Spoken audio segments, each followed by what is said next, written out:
saya Gunawan Dwi Haryadi, lahir di Semarang 40 tahun yang lalu. Saat ini saya sebagai pengajar di jurusan Teknik Mesin Universitas Diponegoro Semarang dan mendapatkan kesempatan untuk melanjutkan studi program PhD di Pukyong National University, Busan, Korea Selatan. Topik penelitian yang sedang saya tempuh mengenai reliability and prognosis of crack rate yang mengarah kepada struktur health monitoring.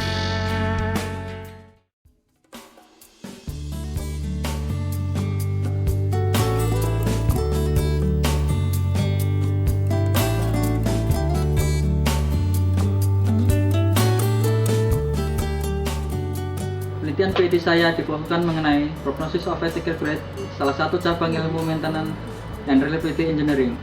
Maintenance and business plan adalah dua hal yang sangat berkaitan, termasuk untuk mengukur investasi suatu kendaraan yang bisa diukur dari nilai perawatannya. Salah satu pengukuran investasi di bidang maintenance, kita harus mengukur nilai reliability dengan cara mengukur struktur health monitoring. Dengan hasil pengukuran yang didapat, kita bisa melakukan langkah-langkah perawatan yang benar dan memadai. Dengan prognosis of fatigue rate, kita dapat mengetahui nilai reliability serta dapat mempertimbangkan nilai investasi suatu kendaraan, khususnya kendaraan yang memerlukan pemantauan perawatan dan nilai faktor keamanan yang sangat tinggi seperti pesawat terbang.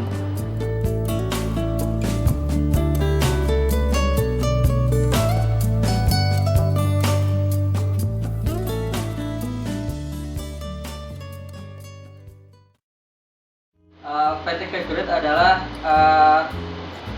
suatu benda, jika kita kenakan suatu beban, maka benda itu atau bisa kita katakan struktur itu akan mengalami suatu perambatan retak atau mengalami suatu kerusakan dini dan bisa mengakibatkan suatu benda atau suatu struktur itu menjadi patah.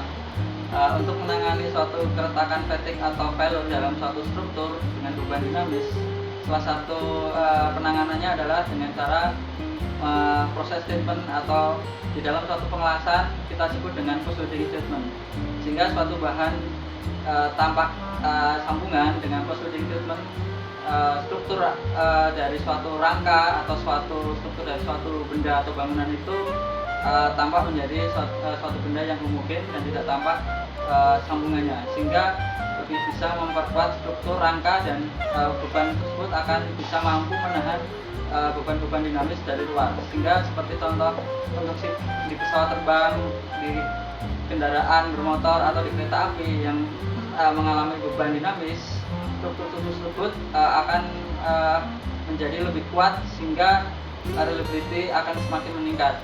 Kendala dari pengujian atau penelitian saya ini adalah bahan atau spesimen yang akan saya uji atau akan saya proses dalam suatu proses pengelasan mempunyai ketebalan yang sangat tipis, sehingga dalam proses pengelasan tersebut sering terjadi kesalahan dari suatu proses pengelasan yang tidak sesuai dengan standar, sehingga memungkinkan suatu sambungan atau pengelasan tersebut mengalami atau mengakibatkan residualitas, sehingga residualitas itu mengakibatkan juga adanya fatigue atau retak yang mengakibatkan suatu benda menjadi failure atau reliability-nya akan semakin rendah. Untuk mengatasi kesulitan dari proses pengelasan yang rumit atau proses pengelasan yang sering gagalnya proses pengelasan tersebut, maka ide saya adalah dengan suatu proses atau suatu analisa yang kita sebut dengan post-wedding treatment. Post-wedding treatment tersebut dihipotesiskan atau menghasilkan suatu sambungan mendekati suatu sambungan yang sempurna atau mendekati suatu struktur dari benda tersebut, benda sambungan tersebut menjadi lebih heterogen, sehingga struktur atau suatu rangka dari suatu pesawat atau suatu kendaraan yang didasarkan pada suatu sambungan-sambungan tersebut jauh lebih baik dan sedikit lebih homogen, sehingga struktur tersebut akan meningkatkan atau akan mengalami suatu peningkatan reliability-nya, sehingga faktor keamanannya akan semakin meningkat.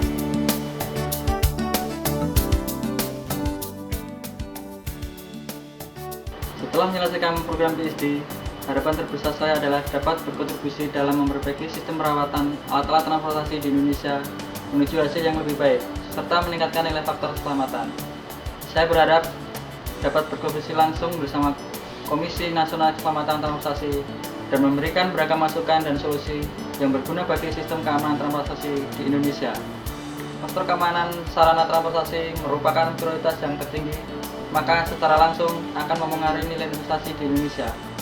Apabila hal tersebut sudah dicapai, hal ini merupakan indikator kemajuan di Indonesia.